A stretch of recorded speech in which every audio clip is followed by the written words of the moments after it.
Bharat coking coal का आज listing हुई है जो करीबन 99% के आसपास की प्रीमियम पे लिस्टिंग हुई है और ये स्टॉक काफी मजबूत था। अब क्या करना चाहिए गौरांग सर इस पे, अगर आप इसे ट्रैक करते हैं तो?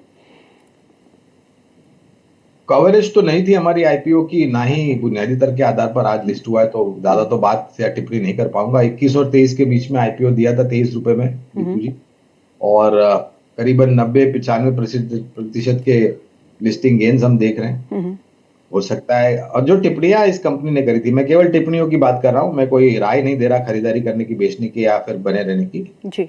आने वाला भविष्य काफी उज्जवल लगता है, और इस क्षेत्र को लेकर के शायद वित्त मंत्री साहिबा हम्म। श्रीमती निर्मला सीतारामन जी भी बजट में माइनिंग को लेकर के कुछ प्राविधान या फिर कुछ आवंटन बजट का कर सकते हैं, जो शायद सकारात्मक हो माइनिंग सेक्टर के लिए। विजयलक्ष्मी, दो स्टॉक्स को देखेंगे। बैंक ऑफ इंडिया जो अपने 52 हफ्ते के उच्चतम स्तरों पे है, 4.25% ऊपर, और फेडरल बैंक जिसके नतीजे काफी अच्छे रहे और इस स्टॉक में काफी अच्छी तेजी देखने को मिल रही। फ्राइडे सेशन में 9% के आसपास का बढ़ोतरी थी और आज भी करीबन 3% का इजाफा देखने को मिल रहे हैं। ये दोनों स्टॉक्स पे क्या करना चाहिए? देखिए, पीएसयू बैंक में अगर आप हैं और अगर आपका सिर्फ कुछ हफ्तों का आपका नजरिया हो रहा है, या फिर ऐसे बोले इसको कि आप एक महीना बजट के एक हफ्ते बाद तक का भी अगर आप व्यू लेकर के चल रहे हैं, तो as of now try to stay invested and but with a cautious approach, या फिर प्रॉफिट ट्रेलिंग जिसको बोलते हैं ना, वो लगा करके जरूर चल रहे हैं। तो bank of India new buying थोड़ी सी एक्सपेंसिव तो लगती है, बट स्टिल अगर आप हैं तो बने रहिए, फ्रेश बाइंग मत करिए। इसका एक दूसरा काउंटर है पीएनबी, जो कि करंट प्राइस पर भी खरीदा जा सकता है, लेकिन ये थोड़ा सा एक्सपेंसिव लग रहा है अभी। तो अगर आप इसमें हैं तो 170 और 170 और 177, 170 एंड 177 का आप वेट कर सकते हैं for the targets. But stop loss मैं बिल्कुल बोलूंगी कि 152 रुपए के नीचे बिल्कुल ना रखें, और अभी 163 पर आया है।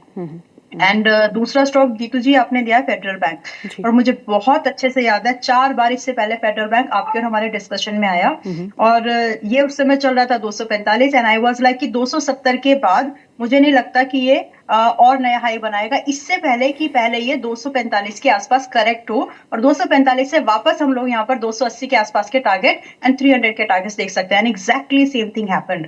तो बस बात इतनी सी है कि प्राइस चार्ट जो है, चार्ट तो रोज बदलता है, बस पढ़ने वाला चाहिए। आई एम हैप्पी कि जो हम लोगों ने डिस्कशन किया, और अगर आपके शोज को लोग देख के डिसीजन ठीक से ले रहे हैं, तो उनको पता था कि फेडरल बैंक में कहाँ पे प्रॉफिट बुकिंग करनी थी और कहाँ पर दोबारा एंट्री लेनी थी, क्योंकि 2 दिन के अंदर में 245 से वापस ये स्टॉक 280 के पास जाकर के आ गया है।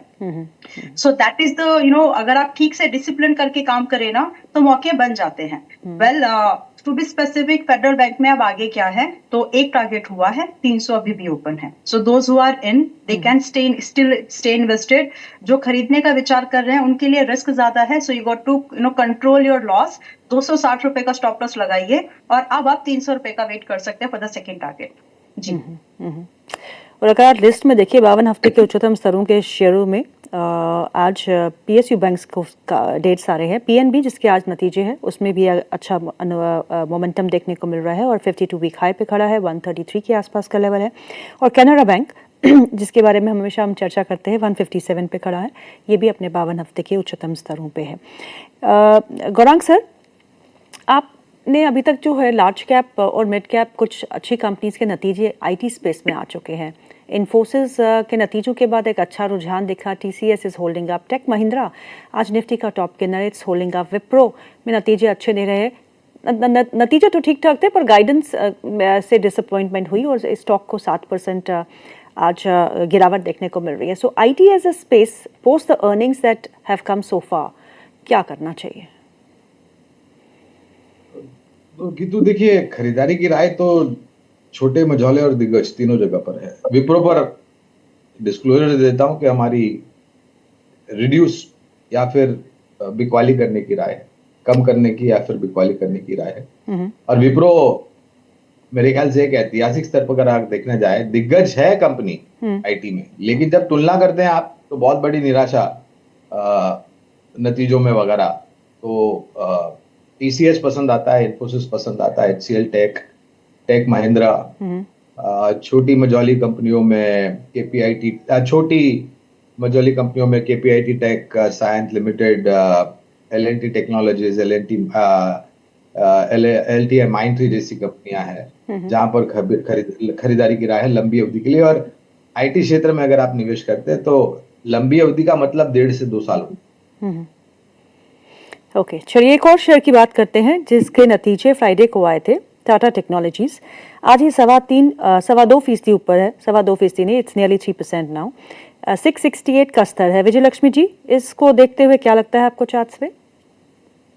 एक बार अटेम्प्ट करना चाहिए डेफिनेटली बाइंग साइड के लिए। लॉन्ग पोजीशन यहाँ से 668 के पास में है, एक बार अटेम्प्ट बनता है।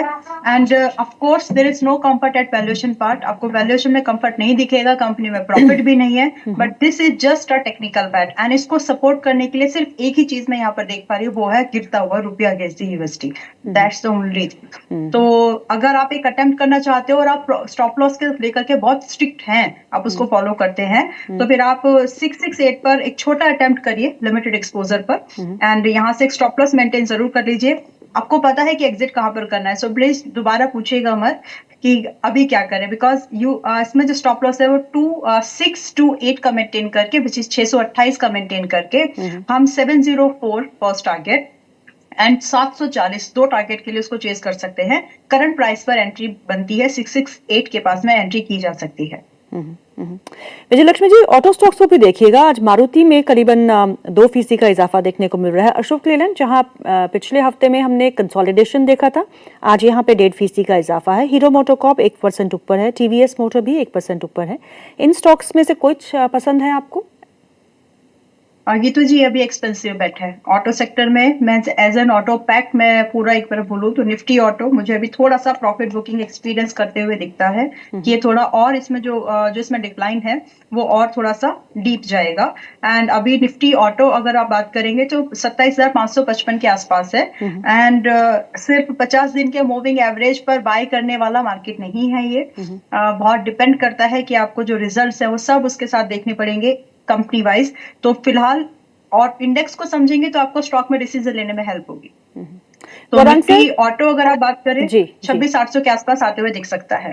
तो अभी मारुति अगर आप बात करें तो मारुति अभी करंट प्राइस पर खरीदने लायक मुझे नहीं लगता। We should wait for at least कि कम से कम हमको 15,400 के आसपास मिले तो बेहतर डील है। 16,100 पर महंगी लगती है मुझे तो।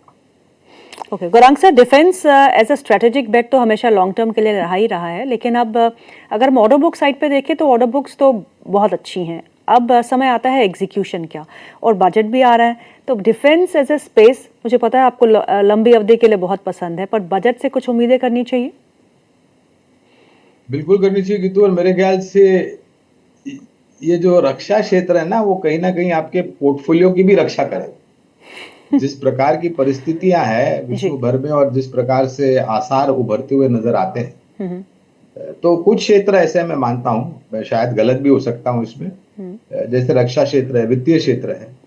एक दूसरा क्षेत्र है जो अंतर्राष्ट्रीय स्तर पर जो भी हो रहा है उसका ज्यादा नकारात्मक असर बाकी अन्य क्षेत्र पर, जैसे ऑटो पर पड़ता है, जैसे टेक्सटाइल पर पड़ता है, जैसे गारमेंट्स पर पड़ता है, रेडीमेड गारमेंट्स की मैं बात कर रहा हूँ, वो ऐसा नकारात्मक असर। तो हाँ, और ये बजट में हमने हर बार देखा है, पिछले कई सालों से आप देख लीजिए, तो वित्त मंत्री जी ने आवंटन जो है बजट में रक्षा क्षेत्र के लिए वो बढ़ाया ही बढ़ाया है। और ये अनिवार्य है, क्योंकि जैसे जैसे आप आगे बढ़ते हैं आपको रक्षा क्षेत्र में भी उतनी उन्नति टेक्नोलॉजी को लेकर के करनी चाहिए और उसको जमीनी स्तर पर भी उसको अमल में लाना चाहिए।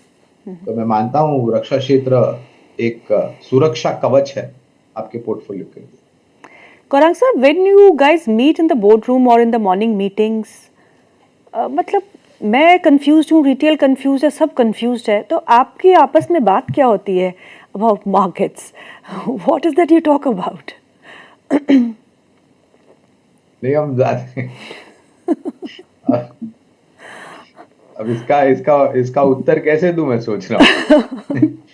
नहीं, अब हम देखिए, अच्छा ये बताइए, I will make it simpler. करना क्या है इस बाजार में?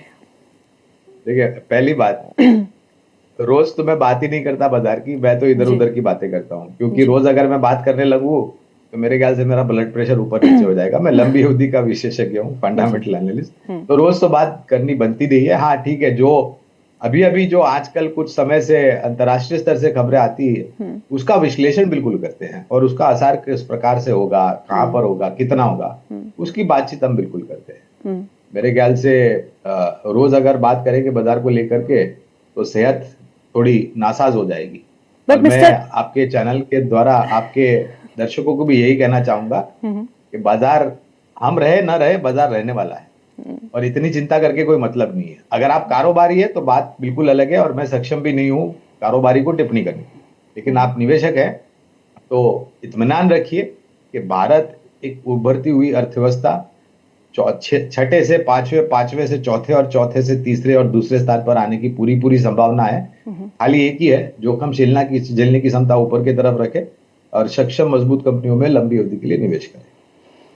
क्योंकि सिचुएशन इतनी डायनामिक है ना, आप अगले दिन उठे तो कुछ नई खबर आ जाती है, अब ईयू पे टैरिफ्स लग गए, अब गोल्ड और सिल्वर को देखिएगा और आंसर मतलब आई डोंट नो, ये जो हम प्राइस मूवमेंट देख रहे हैं ये लॉजिकल भी है या नहीं, because silver near $100, gold at all time high. I mean ऐसी स्थिति में सोचना बिल्कुल हो जाता है कि करना क्या है, should we shift our portfolios towards gold, लेकिन बहुत देर हो चुकी है, बहुत रन अप देखने को मिल रहा है, लेकिन ये मेटल्स रुक ही नहीं रहे। इसके लिए भी एक अच्छा सा प्रमाण पत्र बना करके राष्ट्रपति ट्रम्प को भेंट करना चाहिए, क्योंकि वही एक कारण है जिसका ये आप इतना देख रहे हैं आप सोने के और चांदी के तरफ। अगर कुछ इलॉजिकल लगता है तो वो राष्ट्रपति ट्रम्प की विचारधारा, लॉजिकल मुझे ये लगता है, और मैं 100% कहता हूं कि हमारी और आपकी जो मेरे ख्याल से 6 महीने या साल भर पहले बात हुई थी कि आप जा करके आपने जो पुश्तैनी जौहरी है उसके पास जाइए और आप निवेश कीजिए, जेवर मत खरीदिए लेकिन निवेश कीजिए सोने चांदी में। मैंने ETF भी है आजकल, तो म्यूचुअल फंड भी है। आज के तारीख में भी गीतू देर नहीं हुई है।